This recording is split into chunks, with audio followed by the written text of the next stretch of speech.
Hello दोस्तों, नमस्कार। बहुत बहुत स्वागत है आप सभी का हमारे चैनल पर। तो आज नाच गीत।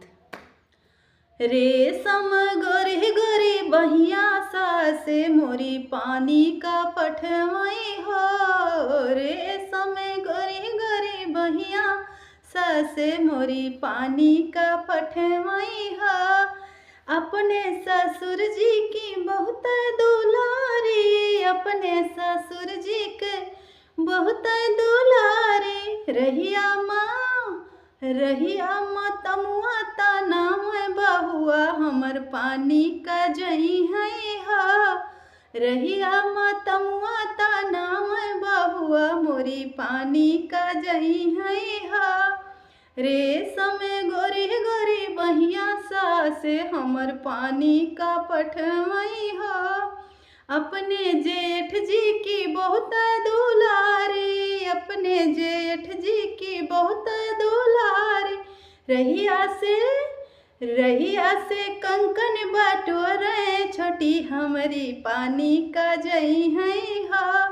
रहिया से कंकन बटोरे छोटी हमारी पानी का जई है हा।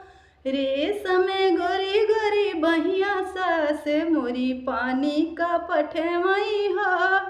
अपने देवर जी की बहुत दुलारी, अपने देवर जी की बहुत दुलारी।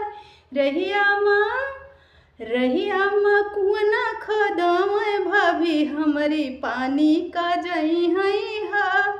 रहिया माँ कुआं खोदम भाभी हमारी पानी का जई है हा। रेशम गोरी गोरी बहिया सासे मोरी पानी का पठवई हो।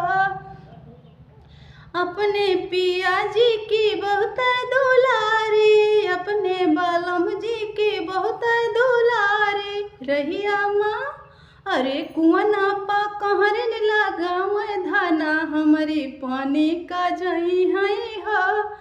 कुआं पा कहरन लगाव धाना हमारी पानी का जई है हा।